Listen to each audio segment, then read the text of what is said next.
should be our number 6 mu CHAN, our number 6 mu national team Uganda Cranes, our number 6. He is the best central midfield player we have. Combining ebintu bibiri. Akole midfielder kubendobo nga yetagisa tacklinga, backtrackinga, take risks okolecho nokola okuprotectinga defense yo abikola. 2 akola ki? Winning omupiira agukozesa bulungi nnyo, distributing it. Aina intelligence okumanya nti kati kangende maaso oba kansigale. Serunyo gitamalaga dduka maaso bakusigala mabega. Amanya ddi lwagenda maaso ddi lwasigala. Bwabera makati wamanya nti kati sinna kuvaawo tajja kuvaawo nakola mulimu ki? Teeka ku left, teeka ku right, tunula akuli okumpi. He is an intelligent footballer. Aina ball skills, technical ajjako omuntu nga bwalaba ku golo gye yateeba. He has the skill of scoring, but he is not the hard man defensive midfielder. He is your skillful defensive midfielder. Omulungi kuliiso ng'omutunuulidde ate ayamba bazannyi bo kati senga ye bw'abeeramu abazannyi mu mpira abasambisaako abalawuna tebakikola. So for me that was key. So in all, coach muwammeka Mole ngenda muwa 7 out of 10. Why? He took risk. A gamble. He didn't have many options. He took a gamble. He owned up. Abazanyi balese n'abakyusa balesemu kipakupaku awo. Yunusu ani balese kipakupaku ne bakuyitinga some kind of havoc oba kale anxiety mu defense kyetulwaki twafunye opportunities nga tutanye ebipiira ebiwanvu. That one he did. And nga bwe ngambye, he dared to make naming it is his own. Kakande, he was part of the goal yatebye. So for me, he took gambles ezimu tezakoze, but of course where I really fault him where tactical deficiency kusirika nukuba timu wandogira banti no erakinga coach ku kisaawe manya clearly you could see no balakinga coach ku touchline. So for me that is how I saw the game. Jagala kubuza this question. Badala kwa Nokero. Whenever we play a big size club, talabika. Against Algeria, talabika. Now South Africa. Sagala gamba Guinea and Niger, abobo almost on the same level.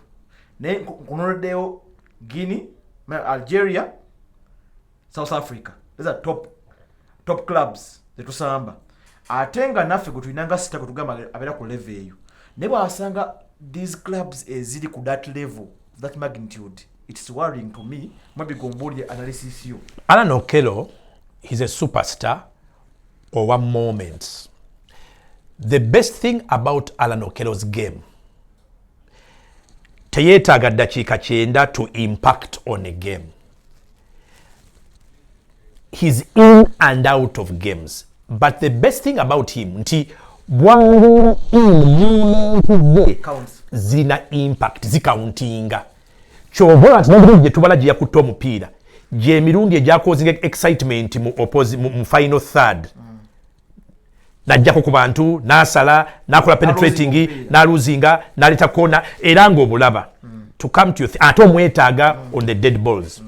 But why is Alan kwana ngezikiriza nawe?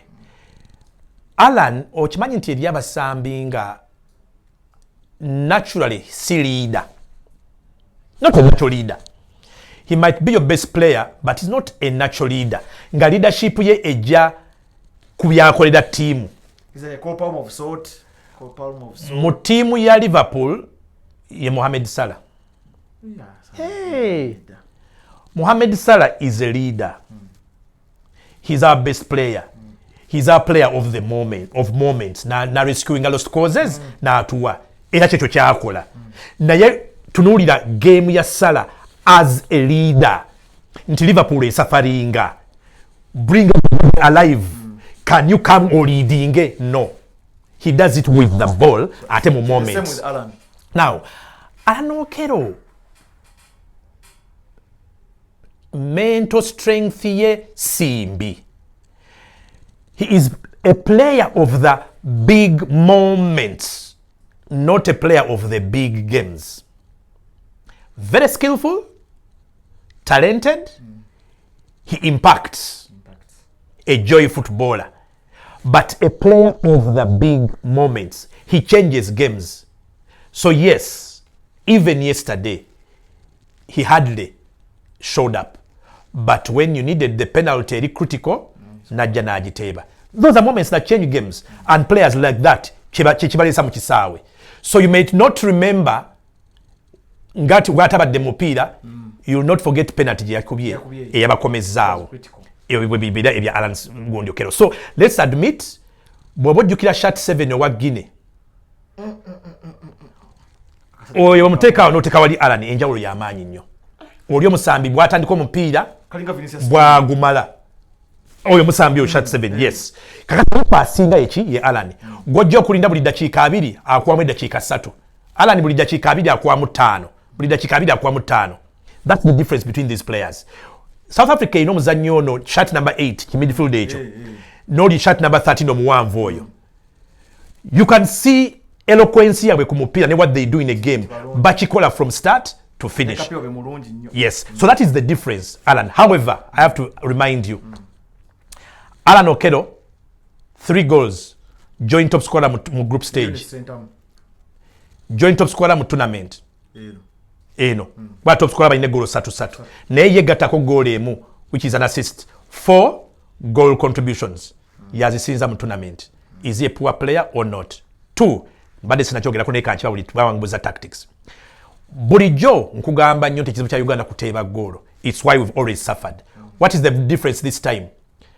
8 goals, similar number with Morocco. Uganda and Morocco, the top scorers in group stage. It has never happened in any tournament, Demo International, or top scoring goals.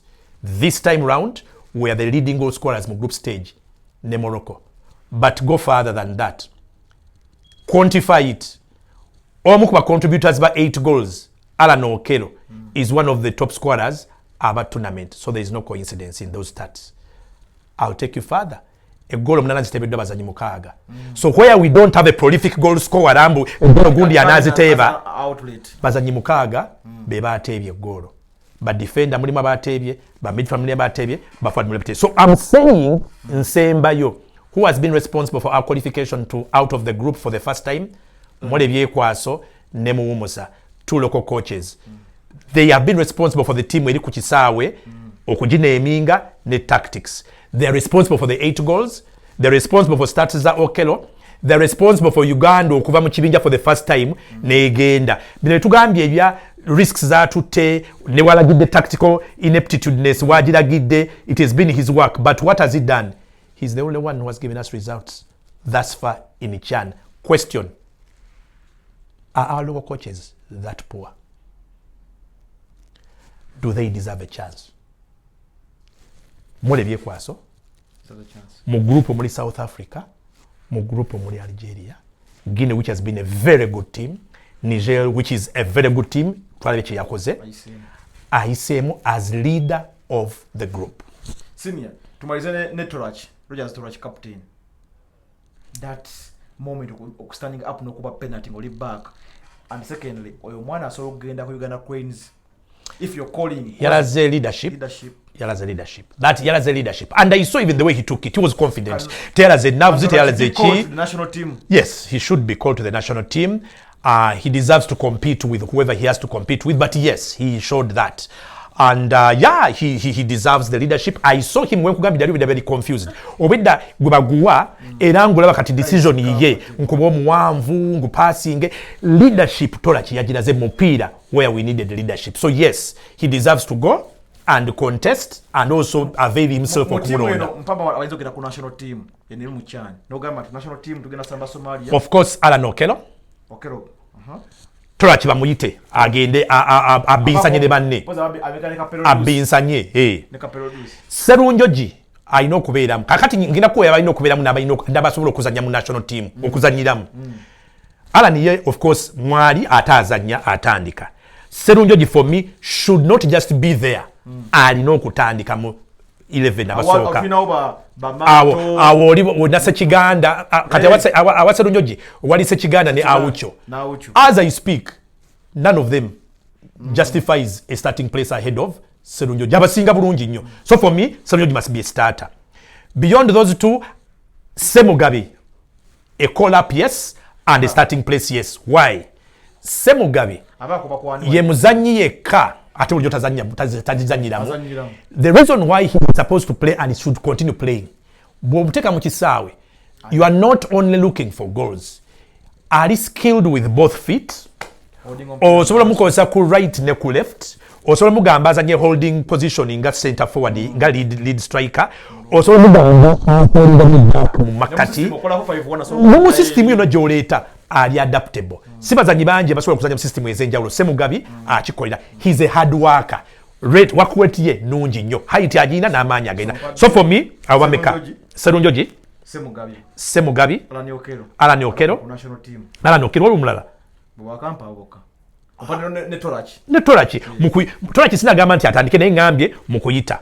Bwe nnyongerezaako Gavin Zajja. Naye nga bakyamuyita naye nze nedda. Mu kuvuganya, yes. Achai mu kuvuganya. I'll put Achai ahead of Muleme. Muleme kati oyo ali mu gundi enkadde. Ile enkadde kiriza agende. Bakirize. Muleme akirize. Kimuyiseeko tugenze. Now, Kakande muyite abeere ku squad. Ng'obudde bwonna bw'oweetaagayo input ayingira. Kakande mwagalayo. Mu senior team Kakande mwetaaga. Travis Mutiaba yali eri mu nkulu. Kubanga yali eri mu nkulu Travis. Mpande ajje avuganyemu ne bamaato tulabe kyasobola. Ajje mata aliko waggulu naye Mpande abeere mwago nga bwemuyita n'addayo kiri oke tomusigaza wajja n'agenda kiri oke. Bano abalala emiti gyaffe musajja w'omutaka oyo simwagalayo. I'll tell you the truth. Mutakuba tomwagala mu national team. Yebale nnyo. Let me tell you, there is a reason lwaki abadde mu national team okuva mu yaginza mu CHAN for about 8-9 years ng'ali mu tiimu gye yasooka okugenda mu CHAN naye nga tafuukangako number 1 oba number 2. Abadde abeeraawo bamudropping ne bamuleeta. There is a reason why and you can see why. But for me right now no. Yebale nnyo mu CHAN naye nga no simwagala mu national team. So for me that's how I see the national team. Tumalize kati Uganda yagenze nga group leader. Kenya naye kulembedde waayo ne Tanzania. Uganda yita kusubira either Senegal oba Sudan. Ompira gw'ogulaba otya? Sijja kulimba. I would rather we play Senegal. Saagala Sudan. Sudani mujjewe bya regional kinaki tusinga bulungi nnyo mu buli kintu. Sudan etusinga physicality, 11 players on the pitch. Technically abasambi ba Sudan bonna ajjawo omuntu n'agaba. Tactics bazitegeera. Sudan ekyusa omupiira kisinziira mu dakika 3 tuzanyemu ogwa counter tugabeko babikola. Sudan balina character tebatya. Sudan jukira ekyatu ate bali bakiwanguddeko n'ekya CHAN saagala weerimbe. Sudan bali basuspendinze liigi yaabwe okumala ndooza emyaka ng'ebiri bakakoma mu mwaka guno bagizanyemu omwezi gumu ndooza n'ekitundu naye abazze baali tebazanya liigi yaabwe bazanya omupiira. Sudan yemanyi okusinga omupiira nga Uganda. Vabine Eastern Challenge Cup ebyo tutera okuzanyazanya. Kyekyo lwaki club za Sudan are way more successful than us. Kyekyo lwaki badde mu Cup of Nations way more times than us. Sudan club za the national team batusinga nnyo Uganda with hands down. But every time you give Sudan a chance to participate in a tournament, they play better than Uganda. But for this particular tournament, ng'otunya Sudan ne Uganda batusinga. Kati siniya. Abo saagala nnyo. Nze ninga gamba Sudan okusinga Senegal otuwamu Senegal tuwamu kuba Senegal. Senegal jenjirabyemu. Senegal is Senegal. They are the defending champions. Era balese team mpya which is solid and everything. Naye engeri gye tuzannyamu nga Uganda. Senegal yo giteeke mu zi class za zi Niger. Zi Burkina Faso zaani. Senegal erimu olufiriko olulimu emifumbifu bagaba yes bagaba naki naye engeri Uganda omupiira gwaffe gye gulimu Senegal tuyinza okusetinga app ne tubeera omwo hafu neggwa mu 0-0 ne tukuma Senegal ne balina babana baabwe balimo much better balina ku level kwe bali individual balina level gye baliko era ogiraba naye nga wano mu wano ngamba naye tudine tulabe naye nze otusubira mu semi either kubatuwa otusubira ogenda mu semi but we just twayiseewo ekimala ku South Africa twasigadde Uganda wano tugenda kuzanyira Kampala Uganda wane Kampala n'endulu yaffe erina engeri gye tu driving naye mu semi whether it is Sudan or Senegal siraba mu semi tukome wano siraba mu semi the reason is test ya yakota South Africa yandaze nti ogoba mupiira fe twetaaga ebintu nga bisatu endulu VAR and I have to end with VAR Duke South Africa twagibye I take the kuba naye South Africa twagibye ndi patriotic mpanye Uganda twa celebrate nze ne mu mupiira ebintu birawo South Africa twagibye penalty eyokubiri was okay eniya mukana jakubega inakola bwati ayo yabadde yokusatu eniya jibakube mu eyokubiri yeri ogijukire ile ya wansi eyo yabaddeyo eyokusatu nedda sebo eyo penalty yabaddeyo raised hand or not out of natural position or what you interpret natural position si natural position ompira bwe gwagize gwakubye wano yes gwatakizo mukono gwakubye wano there is no way that can be a penalty it was a natural position it was a natural position not unnatural position unnatural position yeberiwa that is unnatural this one you are jumping naturally and the ball hits you here now I want to remind you to hitting a hand hitting a hand is not what makes it a handball it's not what makes it a handball. There are other considerations. Is it a natural position? Could he avoid it or not? Was he a split gundi? I'm going to give you an example which has happened before in this tournament. You're watching in this particular tournament yenyini okulaga nti twabye South Africa. Did you notice time gye baatutta the goal ya South Africa? Etabaddeko obuzibu bwonna.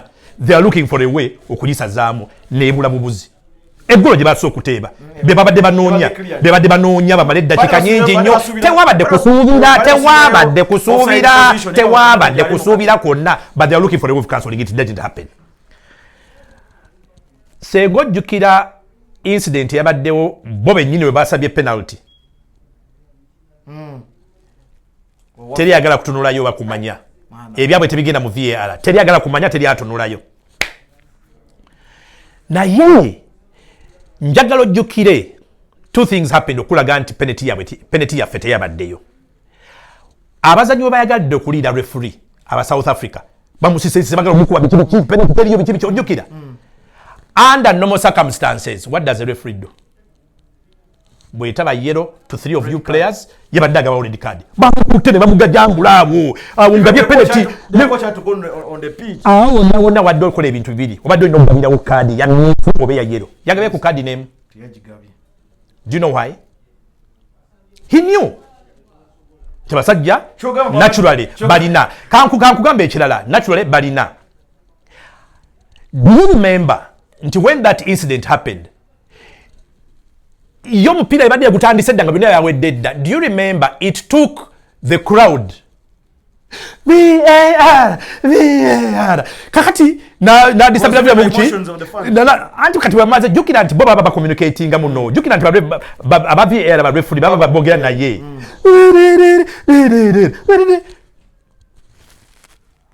bamuyita jangu ogende otunule bwe bakuyita ogende otunule obo yagala toyagala you have to find a reason to actually change your decision to act. Njagala ojjukire bwe badde atambula nga addayo tambudde dderi Julimege jetambudde gaddayo. Njaganya ojjukire bulungi nnyo. Omusajja bwe yadde atambula gaddayo. Yatambudde nga omusajja olaba alwana n'ekiroza nga bannaye kangende. Ate patriotism kyeki kati twogera ku mupiira the game. Nti kiki nti nzijawo nti no timu twagikubenga tugibbye. Timu lyo tuzikuba nga tuzibbye. Naffe baatubba badda. Era nze bw'ŋŋamba nti kyo kirwaki twababbye nzikiriza baatubba badda zi abekuta mu Nigeria be batubbye emirundi mingi. N'atambula agenda ku kisaawe. N'atambula awo gwe mulaba agamba n'agenda fendu tebaselebratinze tetwebase bulungi wetuselebratinga. Yes, mu mupiira you celebrate a stolen goal, you celebrate a decision etakubwala nti nze tugiselebratinga nojja n'olwaga n'olwana. Omupiira guno n'olwagala kuswinga baguzzaayo okuzana yagubbye bw'ati gayi n'akola bw'ati sinya any other that is a penalty. Duke, can you tell me nti mu tournament eno ina gituzanye Uganda at no time were we supposed to concede a penalty? Tufunye instance yonna yonna a conceding a penalty. We got 2. South Africa mwabaddemu emu, Niger wabaddewo incident emu.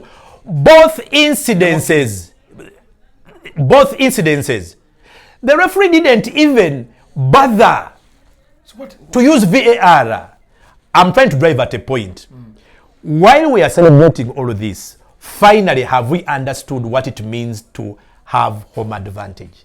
Until when you host a tournament like this and you are playing at home, the nature, the way football was designed, until sometimes you've got to protect the hosting nation for the larger interest of the tournament, of the game, for the wider interest. South Africa, home advantage. Home advantage. I will tell you again. Twasigaddemu Africa because of home advantage. Remember, senga twavuddemu, this would have happened.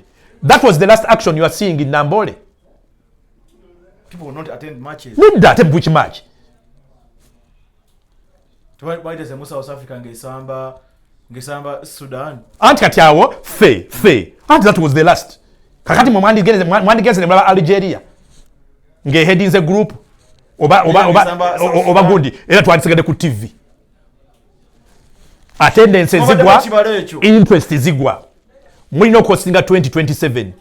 You've got to keep the population ya Uganda, Kenya, ne Tanzania ezayisemu. You've got to keep the population interested in the tournament. Kenya ng'omutegesi akulembedde. Tanzania ng'omutegesi akulembedde. Sudani ne Uganda akulembedde. Ne Sudani yakulembedde. Aba region eno. Kati Uganda mbuki mufe tuveemu. Ku attendance zobadde mu bisaawe byaffe tuveemu. Ekyo bwe kibaawo kiyite bubbi. It is okay. Mu mupiira obubbi is okay. Wow. For the bigger good, for the larger good, common interest. And yes, big nations bazibidde, World Cups babidde amatiimu, European Championships babidde amatiimu, Cup of Nations babidde amatiimu. It is true. Naffe batubidde for the common good.